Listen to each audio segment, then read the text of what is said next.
Oh, okay, folks, we are back for the Boston Marathon. Oh, and it's currently Friday after the Boston Monday race, and I still cannot run. I am finally back to walking, kind of normal, but yeah, running is no bueno.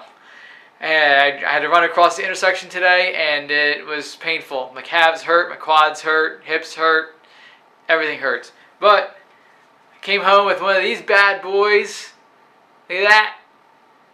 Number 12 goes back in the box with all the 11 other ones. And this was my 9th consecutive marathon, I believe, if I do the math right. So it was a fantastic day. Let's talk about it.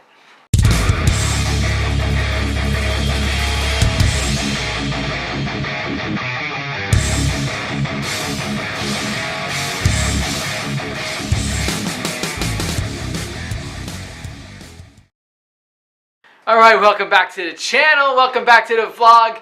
It is not a running day at all today. As I mentioned, I am sore, I am hurting, and I cannot run, not even a little bit. But what an awesome weekend. Got to spend it with a bunch of my friends from Delaware, the Delaware Sports Club, and man, some of these guys have been running the marathon for 30 plus years in my group, and I just feel honored to be able to do that with them. And I feel additionally honored to be able to do it with my wife. She completed her 4th Boston Marathon, and if you watched the video from the other day, sorry it was like 30 minutes long, or you're there for YouTube live stream, you can see how impressed I was by her accomplishment to take 10 minutes off her personal best in the marathon, and 13 minutes off her best Boston. It's unbelievable. Just everything came together for her. She's been doing excellent with her training. She has now a PR. I'm talking about my wife more. I'm talking about the race, but that's okay. She now has a PR in the 5K, a PR in the 10 mile, unofficially because it was part of another race. She has a PR in the 10K. She has a PR in a half marathon, and now a PR in the marathon. All in the same year. It's unbelievable. Just unbelievable. Anyway, let's talk about the race today. And let's talk about some of the things that occurred during my race, and just and go over some of the stats here. And I'm going to post the splits. I'm going to post the results, the official results from the Boston Athletic Association, the BAA. So that's going to be posted up during this video. So take a look at that. You can pause the video and take a look at it. But I just want to go over the some of my experiences during the marathon. I want to get them on film now. I wish I kind of thought about this 2 days ago because my memory is not great. But I just want to go over some of my experiences with the Boston Marathon. Hopefully it helps with you if you guys are preparing for the Boston Marathon, have done it in the past, and it can kind of on the same page as me as far as some of the experiences there. So the start. So we get there. The bus gets there at 7 o'clock. Before then, 6:30, and it is pouring. And you see, I think there's some video from my video the other day of it just pouring buckets. And fortunately, we have a special charter bus, and we were able to stay on that charter bus for a while. I did a little bit of vlogging in the rain, which was not wise to do right before the marathon, but I did anyway. And yeah, eventually the rain let up, and around 9 o'clock or so, the rain let up. And it was humid, overcast, a slight breeze from the south by southwest, so kind of a tailwind. And it actually kind of got warm. It was like 62, 64 degrees after a while. And yeah, excellent. Let me just pause for a minute. I'm going to clean this lens. Okay, and we're back. I had to clean that lens. Sorry about that. Yeah, it got a little warm. And yeah, so we got ready to go, and I was in Wave 1 and Corral 4, so I was a little ways back, and I started approximately 4 minutes after the, I believe the elites went off. So when I was looking at the clock, there's clocks along the course at certain places, like along the 5K, 10K, 10 mile, that kind of thing. I was approximately 4 minutes behind the time on the clock. So went out.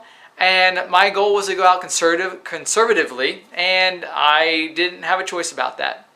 So there's so many people, 26,000 people, and these are little roads. These are country roads that you're starting on. So you have all these thousands of people on the same road, and you have no choice. It's just, I kind of hung in where I could, and if I saw an opening, I didn't want to exert too much energy, but I took the opening and would move my way up.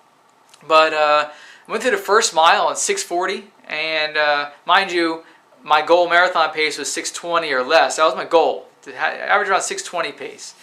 But my first mile was 6:40, and it turns out, spoiler alert here, but it turns out that was the slowest mile of the entire race for me, was the first mile.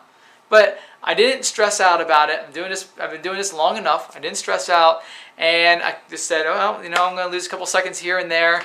It's okay. I'd rather lose a couple seconds now than lose minutes later on, because in the past, I've done that where I've lost 15 minutes in the second half of the race. So continued on, and where, like I said, I kind of moved up where I could and try to get into my goal pace.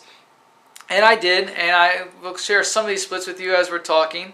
And so if I take a look at this, 6:41 was my first split, and then 6:36 was the second one, because I was still stuck in traffic. I didn't want to stress out too much about it. I just kind of went with it. And then I kind of got into, for the most part, the pace I wanted to be at. 6:19.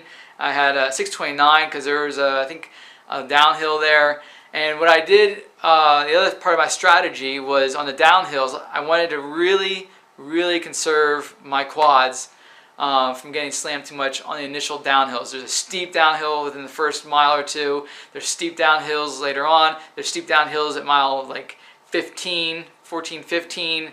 It's steep, and it will destroy your quads. And after you get through the Newton Hills, you will have knives in your quads. So I did the best I could to conserve my quads. So I stayed leaning forward. I kept my stride short, made sure my foot landed underneath my body. I had my arms out a little bit more to like kind of stabilize myself instead of using my legs to stabilize myself. And for the most part, it worked.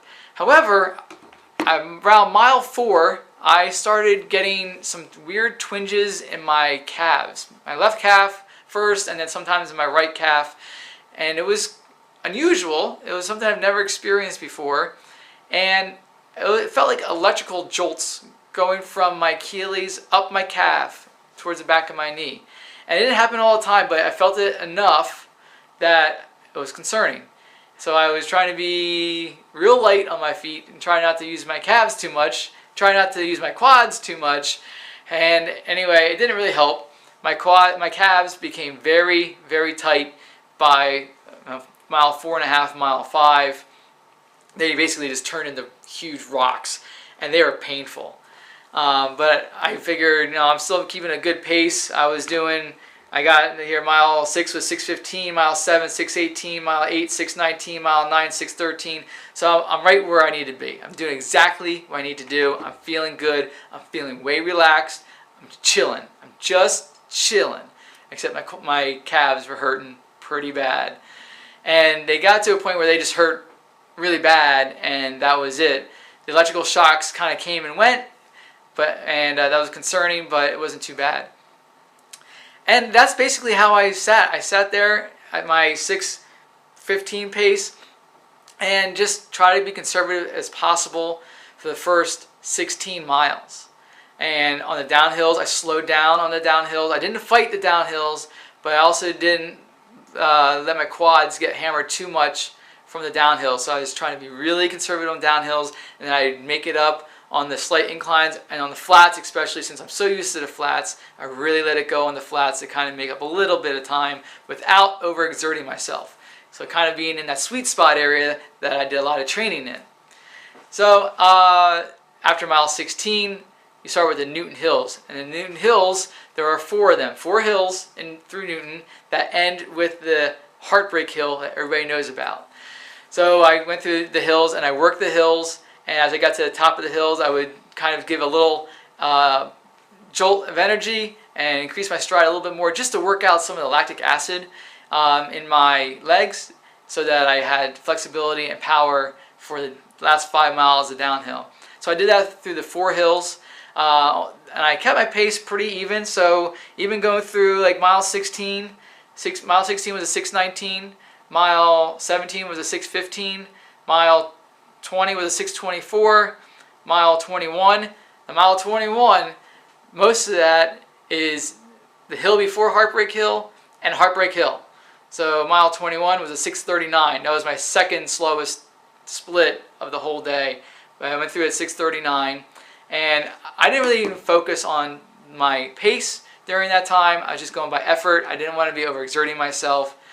But when I got to the top of Heartbreak Hill, there's only 5 miles to go, and it's mostly downhill. There's a couple little rises, and I tried to just let it go. And I started increasing my pace, increasing my effort. I started really, really working it, getting my arms moving, getting my legs moving.